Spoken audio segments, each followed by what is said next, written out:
ತನ್ನ ವಿರುದ್ಧ ದೂರು ನೀಡಿದ್ದಕ್ಕೆ ಸೇಡು. 9 ವರ್ಷದ ಬಾಲಕಿಯ ಕತ್ತು ಸೀಡಿಕೊಂಡ 13ರ ಹರೆಯದ ಬಾಲಕ. ಬಿಹಾರದ ಕಟಿಹಾರ್ ಜಿಲ್ಲೆಯ ಸಂದಲ್ಪುರ ಗ್ರಾಮದಲ್ಲಿ ಈ ಘಟನೆ ನಡೆದಿದ್ದು, ನಾಪತ್ತೆಯಾಗಿದ್ದ ಬಾಲಕಿಯ ಶವ ಮೆಕ್ಕೆಜೋಳದ ಹೊಲದಲ್ಲಿ ಕತ್ತು ಸೀಡಿದ ಸ್ಥಿತಿಯಲ್ಲಿ ಪತ್ತೆಯಾಗಿದೆ. ಆರೋಪಿ ಬಾಲಕ ಮಾದಕ ವ್ಯಸನಿಯಾಗಿದ್ದು, ಈತನ ಕೆಟ್ಟ ನಡವಳಿಕೆಯ ಬಗ್ಗೆ ಬಾಲಕಿ ಇತ್ತೀಚೆಗೆ ತನ್ನ ಪೋಷಕರಿಗೆ ದೂರು ನೀಡಿದ್ದಳು. ಇದರಿಂದ ಆಕ್ರೋಶಗೊಂಡ ಬಾಲಕ ಈ ಕೃತ್ಯ ಎಸಗಿದ್ದಾನೆ.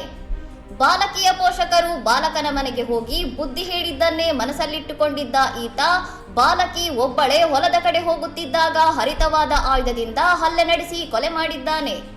ಪ್ರಕರಣದ ಗಂಭೀರತೆ ಅರಿತ ಪೊಲೀಸರು ತಾಂತ್ರಿಕ ಮಾಹಿತಿ ಹಾಗೂ ಸ್ಥಳೀಯರ ವಿಚಾರಣೆ ನಡೆಸಿ ಕೆಲವೇ ಗಂಟೆಗಳಲ್ಲಿ 13 ವರ್ಷದ ಅಪ್ರಾಪ್ತ ಆರೋಪಿಯನ್ನು ವಶಕ್ಕೆ ಪಡೆದಿದ್ದಾರೆ. ಕೊಲೆಗೆ ಬಳಸಲಾದ ಆಯುಧವನ್ನು ಪೊಲೀಸರು ವಶಪಡಿಸಿಕೊಂಡಿದ್ದು, ಬಾಲಾಪರಾಧಿ ನ್ಯಾಯಮಂಡಳಿಯ ನಿಯಮಗಳ ಪ್ರಕಾರ ಆರೋಪಿಯ ವಿರುದ್ಧ ಕಾನೂನು ಕ್ರಮ ಜರುಗಿಸಲಾಗುತ್ತಿದೆ. ಇನ್ನಷ್ಟು ಸುದ್ದಿಗಳಿಗಾಗಿ ನೋಡ್ತಾ ಇರಿ ಸೌರಂ ಟಿವಿ.